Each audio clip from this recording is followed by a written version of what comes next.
था, ठीक है। उसका हमने क्या है, 2 मेथड्स कर लिया इलास्टिसिटी ऑफ डिमांड को मेजर करने की, टोटल एक्सपेंडिचर मेथड, उसके बाद परसेंटेज मेथड।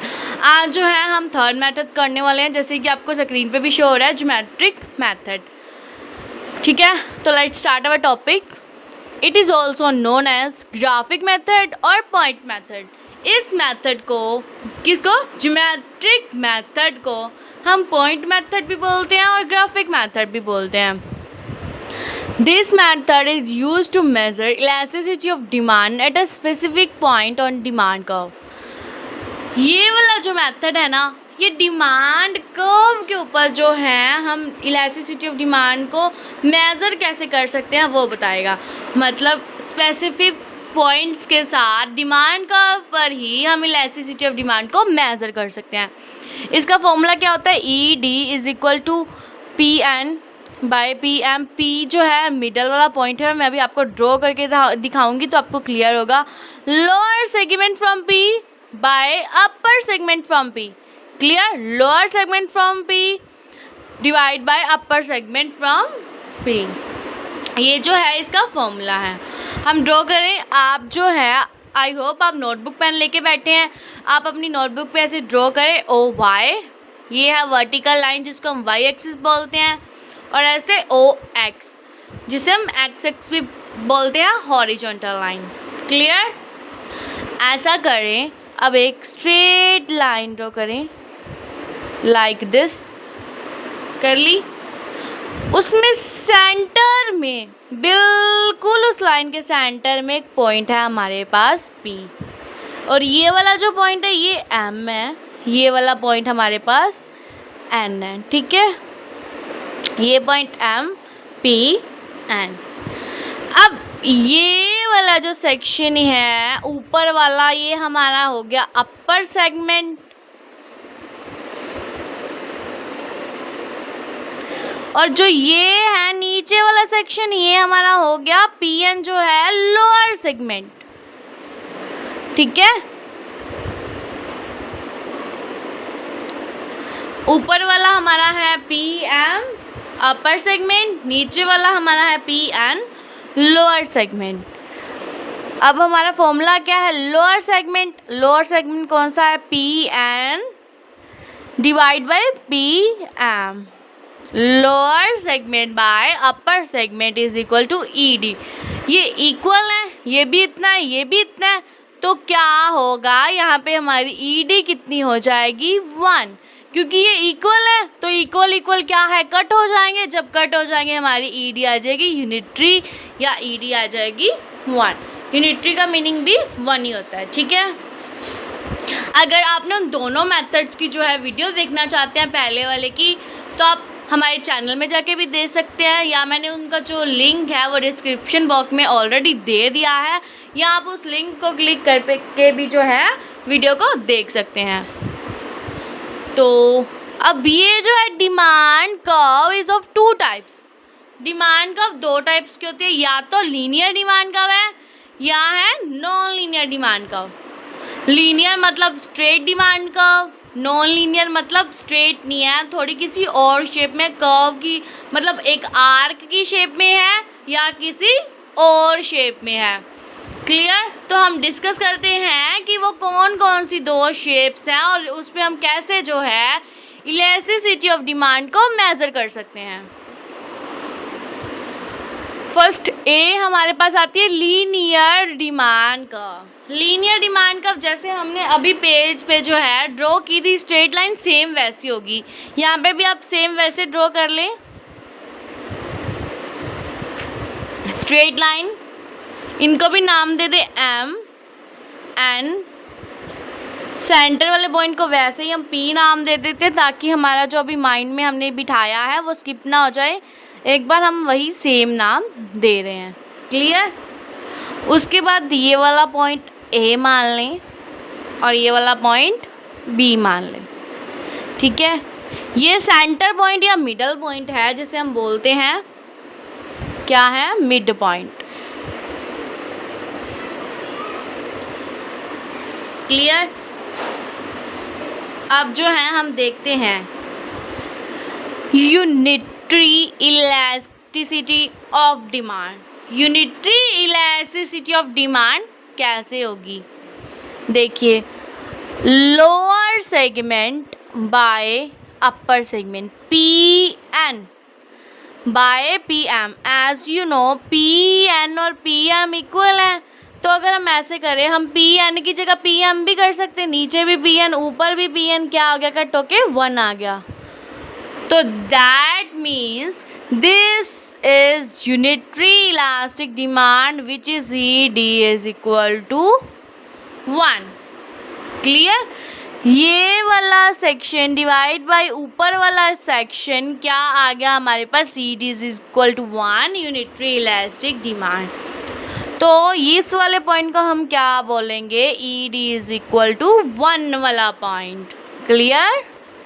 सेकेंड है more than unitary elastic demand कैसे होगा? अब देखिए AN बाय AM, आपको दिख रहा है AN जो है AM से बड़ा है, AM तो छोटा सा है, इतना सा, AM इतना सा है और AN इतना है, तो ऑब्वियस है AN बड़ा है तो ये ग्रेटर देन 1 होगा, तो ED क्या है, ग्रेटर देन 1 है। तो ये वाला पॉइंट कौन सा हो गया, ED इज ग्रेटर देन 1 वाला पॉइंट। क्लियर?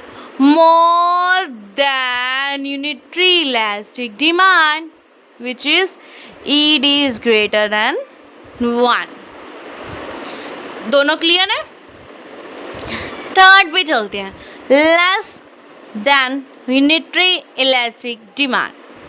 अब सपोज करिए आप वीडियो को पुश करके ट्राई करके देखिए, क्या आपको क्लियर हो रहा है कि आप कैसे इसको मतलब less than unitary elastic demand बोल सकते हैं? आप पुश कर सकते हैं, नहीं तो हम आगे चलते हैं। देखिए अब जो है हमारे पास BN लोअर सेगमेंट है बाय BM। अब देखिए BM बड़ा है, तो जब डिवाइड करेंगे तो हमेशा क्या है, 1 से छोटा नंबर आएगा। अगर हम छोटे को बड़े से डिवाइड करते हैं तो ऑलवेज क्या है, 1 से छोटा नंबर आएगा।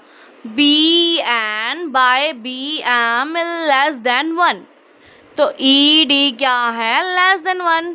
तो ये वाला पॉइंट कौन सा होगा, less than unitary elastic demand. ठीक है, तीनों आपको क्लियर है? अब देखते हैं इलास्टिसिटी ऑफ डिमांड 0 कहाँ पे होगी, जब जो लोअर सेगमेंट क्या है, 0 होगा।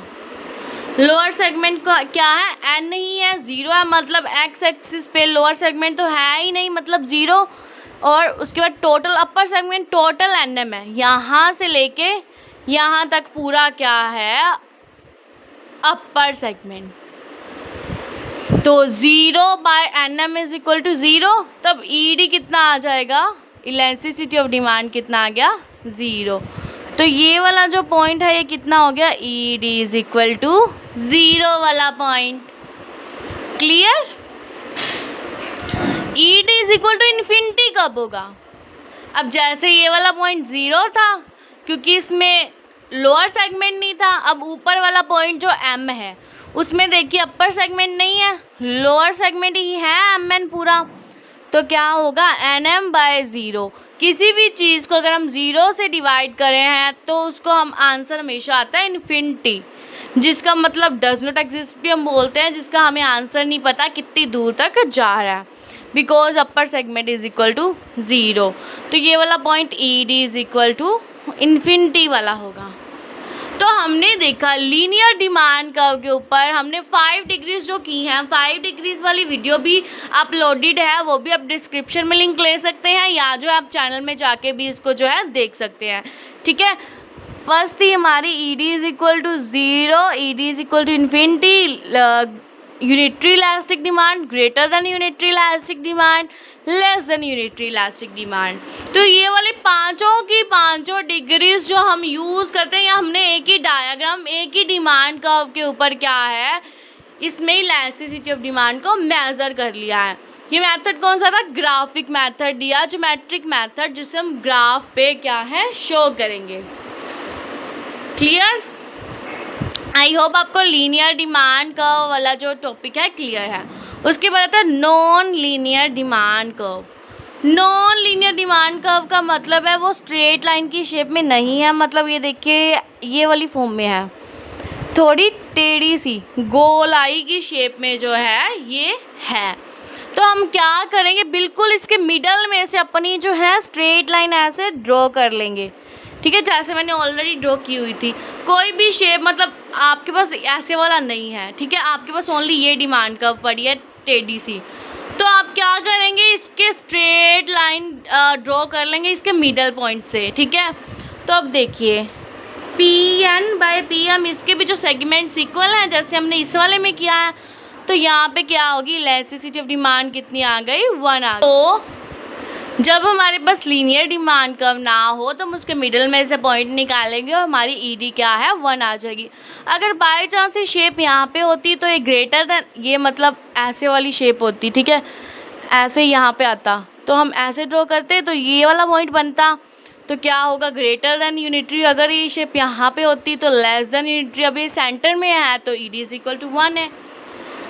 क्लियर? आई होप आपको जो आज वाला टॉपिक है क्लियर है, उसमें कोई भी प्रॉब्लम नहीं है। रिव्यू ले लें एक बार आप। ज्योमेट्रिक मेथड का फॉर्मूला क्या है, lower segment by upper segment. ये 2 टाइप्स का होता है, लीनियर डिमांड कर्व और नॉन लीनियर डिमांड कर्व। उसके बाद क्या है हमारे पास, लीनियर को हमने देखा, उस पर 5 टाइप्स के हमने डिग्रीज को क्या है डिस्कस कर लिया। नेक्स्ट हमने नॉन लीनियर डिमांड कर्व पे भी डिस्कस कर लिया कि कैसे हम इलास्टिसिटी ऑफ डिमांड को है मेज़र कर सकते हैं। आई होप आपको ये वाला मेथड जो है क्लियर है, और जो तीनों मेथड्स हैं इवन आपको क्लियर होंगे। अब बस इस चैप्टर का हमारा जो है एक टॉपिक रह गया, वो कौन सा, factors determining price elasticity of demand, ठीक है। उसके बाद हमारा ये वाला जो चैप्टर है कंप्लीट हो जाएगा, फिर हम नेक्स्ट चैप्टर जो है स्टार्ट करेंगे। क्लियर? अगर आपने इस चैप्टर की पिछली वीडियोस नहीं देखी है मेथड्स की या इलास्टिसिटी ऑफ डिमांड के बेसिक्स की या डिग्रीज़ की, तो आप प्लीज़ जाके उन्हें देख लीजिए, क्योंकि वो आपके लिए बेस है, तो आपके लिए बहुत हेल्पफुल रहेगी। क्योंकि अगर आपको बेस नहीं क्लियर है तो ये वाली वीडियो तो आपको क्लियर नहीं हो पाएगी अच्छे से। अगर आपको नहीं अभी भी क्लियर हुई, अगर आपको क्लियर होगी तो वेल एंड गुड, अगर नहीं हुई है तो आप उनको जाके डिस्क्रिप्शन बॉक्स में लिंक है देख सकते हैं, या फिर आप चैनल में जाके भी देख सकते हैं। Thanks for watching our video. Please हमारे चैनल को अगर आपने अभी तक सब्सक्राइब नहीं किया है तो प्लीज़ इसे सब्सक्राइब कर दें। ये मैं एंड पे बोल रही हूँ क्योंकि अगर आपको वीडियो अच्छी लगी है तभी आप सब्सक्राइब करें। मैं फर्स्ट पे भी बोल सकती थी बट मैंने तब नहीं बोला, क्योंकि मैं चाहती थी कि आप पूरी वीडियो को देखें पहले। अगर आपको अच्छी लगती है तो इसे लाइक करें, कमेंट करें और सब्सक्राइब भी कर दें। बाकी आज your wish. Thanks for watching our video.